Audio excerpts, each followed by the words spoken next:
சென்னையில் நடைபெற்ற உலக முதலீட்டாளர்கள் மாநாட்டில் இதுவரை ஒப்பந்தமான நிறுவனங்களின் விவரங்கள்.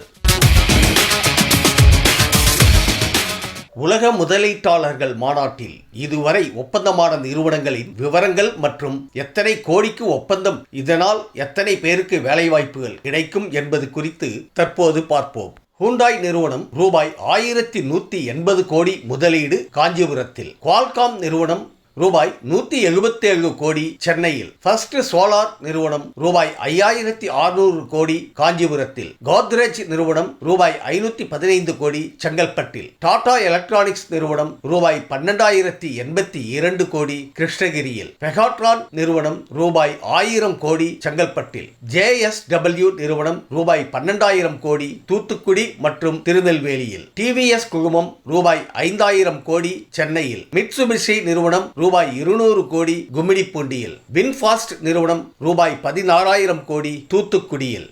ஜியோ நிறுவனம் ரூபாய் 35,000 கோடி மதிப்பிலான முதலீடுகளை செய்திருப்பதாக அதன் நிறுவன தலைவர் முகேஷ் அம்பானி தெரிவித்துள்ளார். சென்னையில் முதல்வர் தலைமையில் நடைபெற்று வரும் உலக முதலீட்டாளர்கள் மாநாட்டில் காணொலி வாயிலாக பேசிய அவர், புதுப்பிக்கத்தக்க எரிபொருள் ஆலையை தமிழகத்தில் அடுத்த வாரம் தொடங்க இருப்பதாக கூறினார். மேலும் நேரில் வர முடியாததற்கு அவர் வருத்தமும் தெரிவித்துள்ளார். கோடிகளை கொட்டும் டாடா நிறுவனம். கிருஷ்ணகிரியில் உள்ள மொபைல் உதிரி பாகங்கள் தயாரிக்கும் தொழிற்சாலையை விரிவாக்க டாடா நிறுவனம் 12082 கோடி முதலீடு செய்துள்ளது. இதற்கான ஒப்பந்தம் உலக முதலீட்டாளர்கள் மாநாட்டில் கையெழுத்தானது. ஏற்கனவே ஓசூரில் உள்ள ஐபோன் உதிரி பாகங்கள் தயாரிக்கும் தொழிற்சாலையை விரிவுபடுத்த ரூபாய் 7000 கோடி முதலீடு செய்துள்ள நிலையில் தற்பொழுது மற்றொரு தொழிற்சாலையை விரிவுபடுத்தவும் முதலீடு செய்துள்ளது டாடா நிறுவனம். இந்த மாநாட்டின் மூலம் தமிழகம் ரூபாய் 5.5 லட்சம் கோடி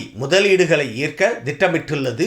இந்த மாநாட்டினை தமிழக முதல்வர் மு.க. ஸ்டாலின் தொடங்கி வைத்தார். தொடர்ந்து தமிழக தொழில்துறை அமைச்சர் TRP ராஜா வரவேற்று பேசினார். அவரை தொடர்ந்து மாநாட்டில் பேசிய மத்திய ஜவுளி மற்றும் வர்த்தக தொழில்துறை அமைச்சர் பியூஷ் கோயல், கலாச்சாரம் வரலாற்றில் சிறந்து விளங்கும் தமிழ்நாட்டில் முதலீடு செய்ய நீங்கள் வந்திருக்கிறீர்கள். காஞ்சி பட்டு போல பல வண்ணங்களில் குவிந்திருக்கும் அனைவரையும் காண்பதில் மகிழ்ச்சி. மற்றொரு மாநிலமும் இந்தியாவின் வளர்ச்சிக்கு பங்களிக்க வேண்டும். மாநிலங்கள் முன்னேறாமல் நாடு முன்னேறாது என பிரதமர் மோடி கூறியுள்ளார். $1 டிரில்லியன் இலக்கு வைத்து செயல்படும் முதல்வர் ஸ்டாலினை பாராட்டுகிறேன். சூரியனை ஆய்வு செய்ய இந்தியா அனுப்பிய ஆதித்யா L1 திட்டத்தின் இயக்குனர் நிகர் ஷாஜி தமிழ்நாட்டின் தென்காசி என்ற சிறிய நகரில் இருந்து வந்தவர். அவருக்கு எழுந்து நின்று பாராட்டை தெரிவிப்போம். நாட்டில் உள்ள பணி செய்யும் பெண்களில் 43% பேர் தமிழ்நாட்டில் பணியாற்றுகின்றனர். மேலும் இந்த எண்ணிக்கை அதிகரித்து நாட்டின் பொருளாதார உயர்வில் பெண்கள் பங்களிப்பு உயர வேண்டும் என விரும்புகிறேன். தமிழ்நாட்டிற்கு பிரதமர் மோடியின் இதயத்தில் தனி இடம் உள்ளது. தமிழக கலாச்சாரத்தை பறைசாற்றும் வகையில்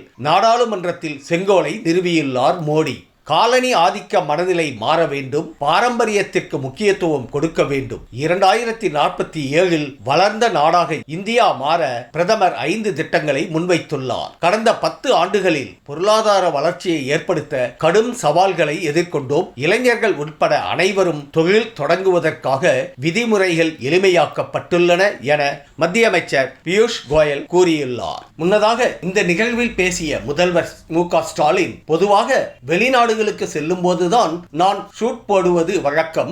ஆனால் இங்கு எல்லா நாடுகளும் தமிழ்நாட்டிற்குள் வந்துவிட்ட காரணத்தால் இங்கே நான் கோட் ஷூட் அணிந்து வந்திருப்பது பொருத்தமாக உள்ளது. இன்று காலையிலிருந்து சென்னையில் மழை பெய்து கொண்டிருக்கிறது. நான் இங்கு வந்தவுடன் முதலீடும் மழையாக பெய்யும் என்ற நம்பிக்கை எனக்கு வந்துள்ளது. தமிழ்நாடு அனைத்து வகை தொழில்களிலும் முன்னேறிய மாநிலமாக இன்றைக்கு இருக்கிறது. கல்விக்கு முக்கியத்துவம் அளிக்கின்ற மாநிலமாக இருப்பதால் இதற்கான திறமையான தொழிலாளர்கள் தமிழ்நாட்டில் ஏராளமாக கிடைத்தார்கள். சிறந்த தொழில் அதிபர்களும் திறமையான தொழிலாளர்களும் நிறைந்த தமிழ்நாட்டுக்கு உலக தொழில் முனைவோரான நீங்கள் வந்திருக்கிறீர்கள். நாங்கள் விடுத்த அழைப்பை ஏற்று வந்துள்ள உங்கள் அனைவரையும் அன்புடன் வரவேற்பதுடன் எனது உளமார்ந்த நன்றியையும் நான் தெரிவித்துக் கொள்கிறேன் என்று முதல்வர் மு.க. ஸ்டாலின் பேசியுள்ளார்.